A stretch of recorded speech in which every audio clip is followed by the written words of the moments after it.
So today what I have for you? Today I have for you a well known novelist Patrick white. Patrick white एक novelist है और उनकी novel का नाम है was, VOSS, not W, VOSS। और ये जो नॉवेल है ये प्रिस्क्राइब्ड है, किसमें प्रिस्क्राइब्ड है?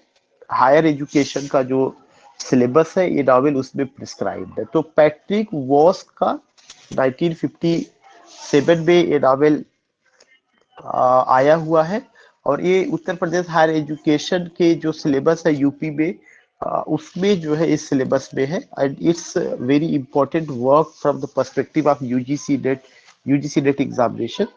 तो आपको क्या क्या चीजें ध्यान में रखना है कि जो वॉज है, VOSS, वॉज एक नॉवेल है जो 1957 ईस्वी में आया हुआ है। कब आया हुआ? 1957 ईस्वी में। और ये नॉवेल किसने लिखा है? पैट्रिक व्हाइट ने लिखा। किसने लिखा? पैट्रिक व्हाइट ने लिखा। This is the second important point. और it is based upon the life of the 19th century Prussian explorer. ये जो किसके जीवन पर आधारित है? 19वीं शताब्दी के प्रूजियन एक्सप्लोरर एंड नेचुरलिस्ट लुडविग लेचहार्ड उनकी लाइफ पर आधारित है। Who disappeared while on an expedition into the Australian outback। जब वो ऑस्ट्रेलिया में वापस जा रहे थे तब वो रास्ते में गुम हो गए। तो इसका मतलब कि जो ये नॉवेल है वॉज, VOSS, ये नॉवेल 1957 ईस्वी में पब्लिश हुआ और ये फिफ्थ पब्लिश्ड नॉवेल है बाई पैट्रिक व्हाइट। किसके द्वारा? पैट्रिक व्हाइट के द्वारा। ऑलरेडी यहाँ पे दिया जा रहा है इस नॉवेल के आथर कौन है? पैट्रिक व्हाइट है। इसका जो कवर लिस्ट है किसने तैयार किया था? सिडनी डोलान ने तैयार किया था। और कहाँ पब्लिश हुई है? ऑस्ट्रेलिया में पब्लिश हुई है। लैंग्वेज क्या है? इंग्लिश है। पब्लिशर का नाम क्या था? आयरी स्पॉटिस उडे पब्लिशर का नाम था। कब पब्लिश हुआ? 1957 में पब्लिश हुआ प्रिंट में। ये एक एट अ ग्लास में जो हम लोग यहाँ पे देख रहे थे वही यहाँ सेम चीजें हैं। तो फिर से मैं बताना चाहूंगा कि जो ये नॉवेल है, ये novel was, VOSS, it published in 1957। एक पॉइंट ध्यान में रखना। दूसरा चीज कि ये जो नॉवेल है किसका नॉवेल है? पैट्रिक व्हाइट का नॉवेल है। It's the novel of Patrick white. और ये नॉवेल जो है 19वीं शताब्दी का एक आदमी है उनकी लाइफ पर आधारित था। और उस आदमी का क्या नाम था? लुडविग लेच बाट। लुडविग लेचबार्ड के है और ये प्रूसियन एक्सप्लोरर थे और नेचुरलिस्ट थे। और ये जो है एक तरह से जब वापस आ रहे थे एक अभियान से, तो ये जो है ऑस्ट्रेलिया को आउटबैक कर रहे थे, आ रहे थे, तब ये गुम हो गए, पता नहीं चला कहाँ गए। तो उससे रिलेटेड पैट्रिक व्हाइट का नॉवेल है। नॉवेल का नाम वॉज है। 1957 में पब्लिश हुआ था। 19वीं शताब्दी के एक प्रूसियन एक्सप्लोरर और नेचुरलिस्ट है, उनकी लाइफ पर ये आधारित रहा है। This thing. दूसरा एक इंपॉर्टेंट पॉइंट आता है कि और क्या है इस नॉवेल में। 478 पेजेस, ठीक है। प्रीसीडेड, इसके पहले जो नॉवेल आई थी उसका नाम था द ट्री ऑफ मैन। अब पैट्रिक का जो इसके पहले वाली नॉवेल आई थी उसका नाम था द ट्री ऑफ मैन। तो पैट्रिक ने कई नॉवेल लिखा था और उन नॉवेलों में से जो है जो आज हम लोग वॉस पढ़ रहे हैं ये 5वीं नॉवेल रही है। और इससे पहले वाली मतलब जो चौथी नॉवेल थी उसका नाम था द ट्री ऑफ मैन। और जो इसके बाद की नॉवेल आई है वो छठी नॉवेल थी, उसका नाम था राइडर्स इन द चैरियट। तो ये सब नॉवेल्स रही है। अब उसके बाद एक चीज ये होता है कि नॉवेल का प्लॉट क्या है, क्या क्या बातें हैं जो नॉवेल में ध्यान में रखने लायक है। The novel centres on two character. जो नॉवेल है ये दो कैरेक्टर के इर्द गिर्द घूमती है। एक कैरेक्टर का नाम वॉज है जो कहाँ पे है? एक जर्मनी के। और एक कैरेक्टर का नाम है लाउरा जो एक यंग वुमन है। तो आपको ध्यान में क्या रखना है कि जो नॉवेल है ये दो कैरेक्टर की इर्द गिर्द घूमता है। एक कैरेक्टर का नाम वॉज। जब कोई नॉवेल जो है कैरेक्टर के नाम पर अगर उस नॉवेल का नाम रखा जाता है तो इसका नॉवेल में इंपॉर्टेंट है, कैरेक्टर ज्यादा इंपॉर्टेंट है। उस नॉवेल में प्लॉट कम इंपॉर्टेंट है, कैरेक्टर ज्यादा इंपॉर्टेंट है। ये सी कि ये जो नॉवेल रहा है इस नॉवेल में वॉज, VOSS, वॉज एक नॉवेल है। और ये जो नॉवेल है इसमें टू कैरेक्टर्स है। एक कैरेक्टर आपका जर्मन है और दूसरा कैरेक्टर आपका लाउरा है। यंग वुमन है, ये आर्फन है, आर्फन है, ORPHANED, दे आर आर्फन, अनाथ है, and due to the colony of New South Wales. और जो नॉवेल का जो सेटिंग है उसमें एक जगह दिखाया गया है, उस जगह का क्या नाम है, न्यू साउथ वेल्स, जगह का नाम है न्यू साउथ वेल्स। ये जो जगह है न्यू साउथ वेल्स, इस जगह पे दो कैरेक्टर को दिखाया जा रहा है, और ये जो अनाथ बच्चे हैं, ये जो है कॉलोनी में आए हैं, और ये कॉलोनी फॉरेनर की कॉलोनी हो सकती है, फ्रेंच की कॉलोनी हो सकती है वहां पे, और वहां पे आए हुए, और उस एरिया में वे नए हैं। वे क्या है, आर्फर्ड एंड न्यू, वे नए हैं to the colony of New South Wales. New South Wales में जो कॉलोनी बसी हुई है, वहां के लोगों के लिए वे लोग नए हैं न्यू साउथ वेल्स में। कौन लोग नए हैं, वॉज जो मेन कैरेक्टर है, और लाउरा जो एक वुमन है।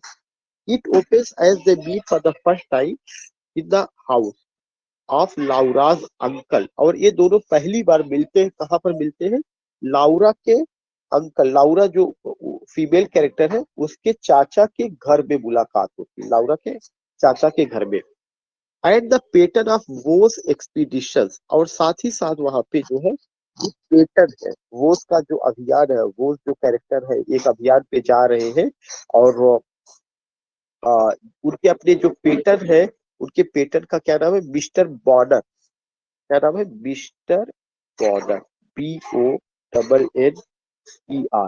तो नावल का एक तरह से जो नावल है उसमें दो इंपॉर्टेंट कैरेक्टर है। नावल कब पब्लिश हुआ, 1957 में। नावल किसने लिखा, पैट्रिक ने लिखा। यह उनका कौन सा नावल है, पांचवा नावल है।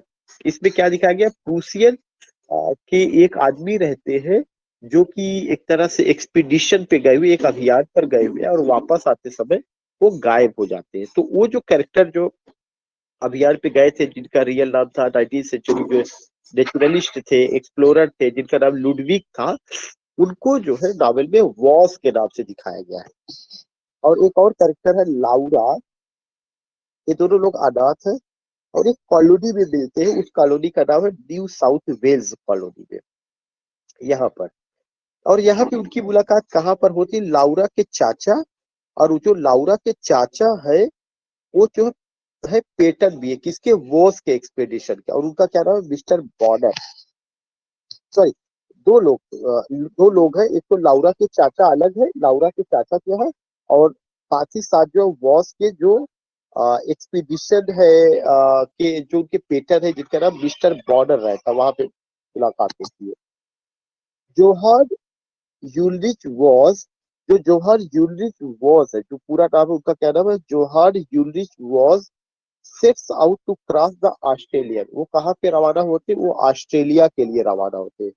जोहार उलरिच वॉज सेट्स आउट, वे रवाना होते कहाँ के लिए रवाना होते, ऑस्ट्रेलिया के लिए रवाना होते हैं। 1845 ईस्वी में, समय क्या है, 1845 ईस्वी में।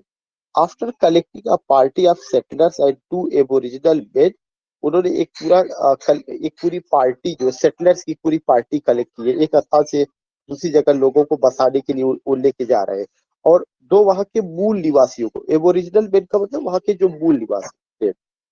His party heads inland from the coast only to meet the endless adversity। जो उनकी पार्टी है वो हेड करती, आगे बढ़ती है, जमीन पर उतरती है, फ्रॉम द कोस्ट, समुद्र से, और उसके बाद क्या होता है, only to meet endless adversity, और जैसे ही वे वहां पे अपने आप को लैंड करते हैं, तमाम समस्याओं से उनका रूबरू होता है, प्रॉब्लम उनको फेस करना पड़ता है। The explorer cross drought plagued desert, कह रहे कि जो एक्सप्लोरर है उनको जो है क्या करना पड़ता है, एक ऐसे मरुस्थल से गुजरना पड़ता है जो ड्रॉट है, जहाँ केवल सूखा सूखा है, कुछ भी नहीं है। द एक्सप्लोरर, जो एक्सप्लोरर्स है, उस एक्सप्लोरर्स में कौन कौन से है, उस एक्सप्लोरर्स में आप वॉज है, सेटलर है, और टू एबोरिजिनल्स है। ये पूरी टीम जो रहती है, वो जिस जमीन पर उतरती है, सब उसकी यात्रा करते करते वो जमीन पर आते हैं, और जब वो जमीन पर उतरते हैं, वहां पर उनको बहुत मुश्किल का सामना करना, मुश्किलों का सामना करना पड़ता है। और पहला सामना क्या दिखाया गया, वहां पे एक सूखे रेगिस्तान से उनको गुजरना पड़ता है। Then waterlogged land until they retreat to a cave where they lie for weeks waiting for the rain to stop। उसके बाद क्या होता है कि वे वहां पे, उनको और एक दूसरी समस्या आती है, वाटर लॉगिंग हो जाता है land until they retreat to cave, और उनको जाके एक गुफा में शरण लेनी पड़ती है। वेयर दे लाई, वे वहां रहते हैं। कितने वीक रहते हैं? फॉर वीक्स, कई सप्ताह, कोई निश्चित समय नहीं दिखाया गया, कई वीक्स रहते हैं। Waiting for the rain to stop, और इंतजार करते हैं कि क्या रुक जाए, रेन का स्टॉपिंग रुक जाए। Voss and Laura retain a connection despite Voss absence. Voss और लाउरा जो है दे रिटेन, और उनमें एक कनेक्शन डेवलप हो जाता है डिस्पाइट वॉज अब्सेंस, क्योंकि जब वॉज यात्रा पर जाते हैं कि एक लंबे समय तक वो नहीं रहते उनके साथ जो है। And the story interpersonal developments in each of their life. Laura adopts an orphan child. Laura जो है क्या करती है अब, क्योंकि वॉज जो है लाउरा की जिंदगी से जा चुके हैं, लाउरा अलग है, वॉज दूसरी जगह है, और इस समय लाउरा यहाँ पे क्या करे, लाउरा adopts an orphan child. Laura जो है ऑर्फन चाइल्ड को एडॉप्ट करती है अपनी जगह। Laura adopts an orphan and attends a ball during Voss absence, और एक बॉल को अटेंड करती है, पार्टी को अटेंड करती है वॉज के अब्सेंस, जब वॉज वहां पे नहीं है।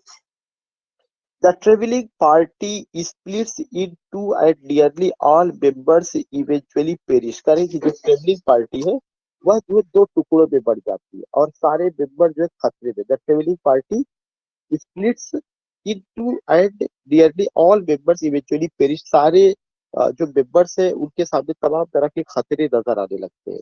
The story ends some 20 years later। जो स्टोरी का समापन दिखाया गया वो 20 साल बाद दिखाया जाता है एक गार्डन पार्टी में, होस्टेड बाय लाउरास कजिन, जिसको कि लाउरा की कजिन बेली रैडक्लिफ होस्ट करती है। क्या नाम है? बेली रैडक्लिफ, BELLE, बेली रैड। ये कौन है? लाउरास की कजिन है। तो कितने कैरेक्टर है? वो जो सबसे इंपॉर्टेंट कैरेक्टर है वो क्या है? वो एक्सप्लोरर है और नेचुरलिस्ट है। उनका लाइफ किस पर आधारित है? लुडविग नाम के जो कैरेक्टर थे, जो अभी मैंने बताया था, जो एक रियल कैरेक्टर थे, जो प्रूसियन एक्सप्लोरर और नेचुरलिस्ट थे, उनके कैरेक्टर को वॉज में दिखाया गया है। और वॉज के साथ एक दूसरी कैरेक्टर लाउरा है। लेकिन ये जो दोनों, ये जो यंग वुमन है और जो वॉज जो जर्मन है, ये एक कॉलोनी में जाके सेटल होते हैं। उस कॉलोनी का क्या नाम है? न्यू साउथ वेल्स कॉलोनी में।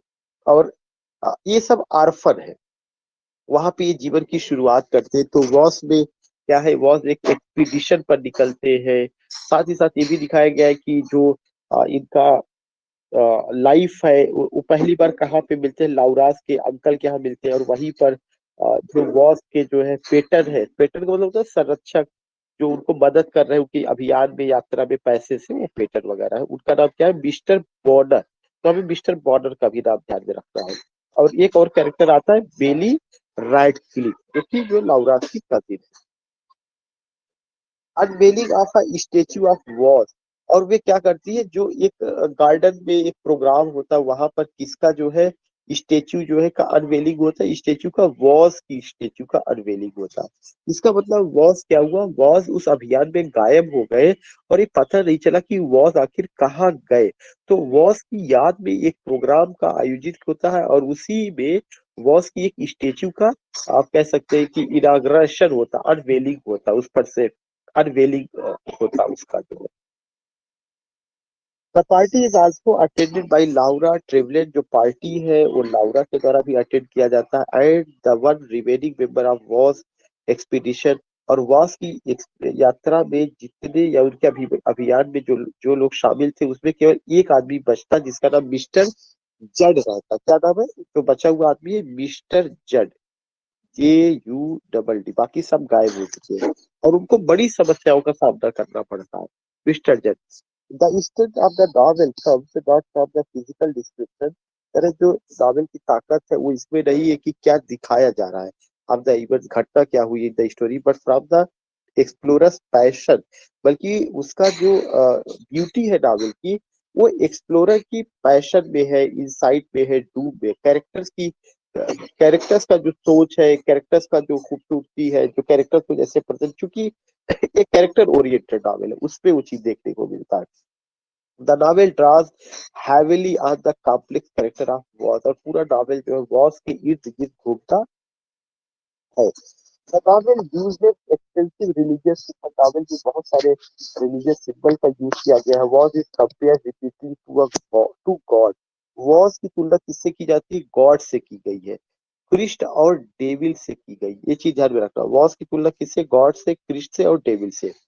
Like Christ he goes into the desert, Christ के समान वो डेजर्ट में जाते हैं। He is a leader of men and he tends to the sick.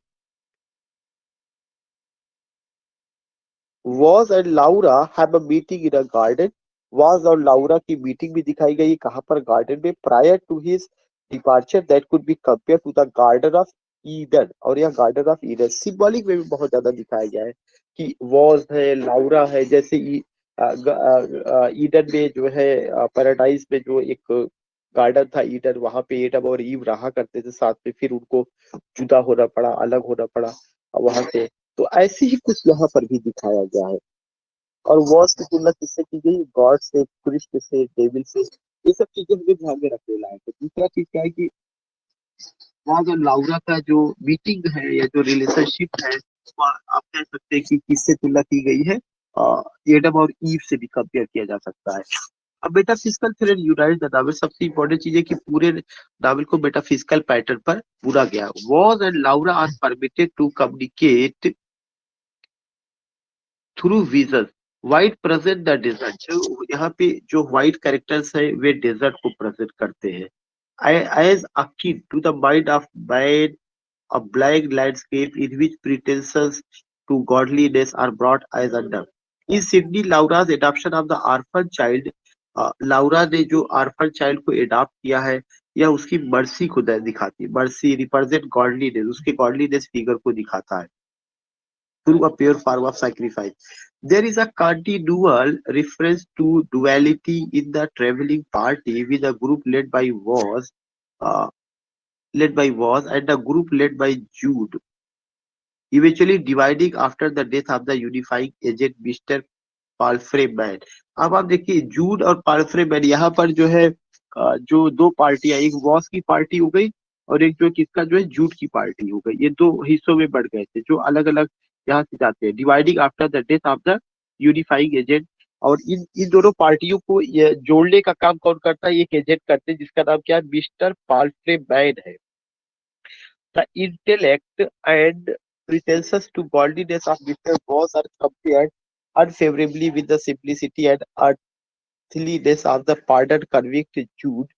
Pardoned convict Jude. Mr. Jude, it is implied, has accepted the blackness of the desert of the mind, and in doing so become more god-like. The spirituality of Australia, पूरा का पूरा जो novel का ये है, ये सबसे the spirituality of Australia indigenous, जो ऑस्ट्रेलिया के जो लोकल लोग हैं उनका अपना जो स्पिरिचुअलिटी अध्यात्मवाद है, also infuses to the sections of the book set in the desert, उसको फोकस किया गया है कि ऑस्ट्रेलिया के लोगों को अध्यात्मवाद की शिक्षा लेने के लिए जरूरी नहीं कि वो जर्मन के लोगों से, फ्रांस के लोगों से ले। ऑस्ट्रेलिया का अपना खुद का एक अध्यात्मवाद रहा है। अगर आप देखिएगा ऑस्ट्रेलिया एक नाम का एक पोयम था जो एडी होप ने लिखा हुआ है, उसमें भी ऑस्ट्रेलिया को उन्होंने तारीफ किया कि इसका अपना कल्चर है, हिस्ट्री है। तो हम फिर वहीं पे पहुंच रहे हैं, इंडाइजिनस जिसको एबोरिजिनल कहा जाता है, बार्न पीपल है, या जो है जो बाहर से आए हुए हैं, और ऑस्ट्रेलिया का अपना खुद का स्पिरिचुअलिटी है, उन सब चीजों को बाद में बता रहे कि the book was top 100 great novels, ये सब ठीक है, ये सब लिस्ट किया गया अपनी जगह है। लेकिन नॉवेल में क्या है, स्पिरिचुअलिटी का कॉन्सेप्ट है, एक्सप्लोरिंग का कॉन्सेप्ट है, नेचुरलिज्म का है। और जो कैरेक्टर दो इम्पोर्टेंट है, एक तो वॉज और दूसरा आपका कौन सा कैरेक्टर दिखाया गया है, दैट इज द लाउरा। सिंबल उसका कई सिंबॉलिक ढंग से लाउरा में, जब वो अनाथ बच्चों को एडॉप्ट करती है तो उसमें गॉडली डेथ जैसा फिगर है, लाइक गॉड फिगर है। और वॉज जो है आपका एक आवाज है, और उनके अपने वर्क को या एक्सपीडिशन को कभी गॉड के रूप में, कभी कृष्ण के रूप में, कभी एंजल के रूप में दिखाया जा रहा है। फिर इनकी दोनों की लाइफ को जो है ये दिखाया जा रहा है कि वो स्वर्ग में रहते थे, अलग हो गए। और जब वॉज एक पूरी पार्टी लेके जाते हैं जिसमें सेटलर्स है, एबोरिजिनल्स है, तो बाद में वो पार्टी दो हिस्सों में बढ़ जाती है। एक को जो है वॉज रिप्रेजेंट करते हैं, और एक को जो है और आपका जूड रिप्रेजेंट करता है, मिस्टर जूड वो रिप्रेजेंट कर रहे हैं। और इन दोनों को यूनिफाई करने के लिए भी एक और कैरेक्टर आए हुए हैं, अभी इस जगह पे था। और जो उसको यूनिफाई करते उनका क्या नाम है, मिस्टर पॉल फ्रेममैन। क्या नाम, मिस्टर पॉल फ्रेममैन, पॉल फ्रेममैन। नॉवेल में कहानी इंपॉर्टेंट नहीं है, लेकिन उसका जो कैरेक्टराइजेशन है, जो चीजें हैं, उसको बहुत खूबसूरत ढंग से यहाँ पे रखा गया, दैट इज हाईली सिग्निफिकेंट। तो these were the point which I have shared with you, and I hope that you got ये चीजें थी जिसको हमने यहाँ पे आपसे शेयर किया, and you got it. We have Om Prakash भाई, राजीव, मनीषा।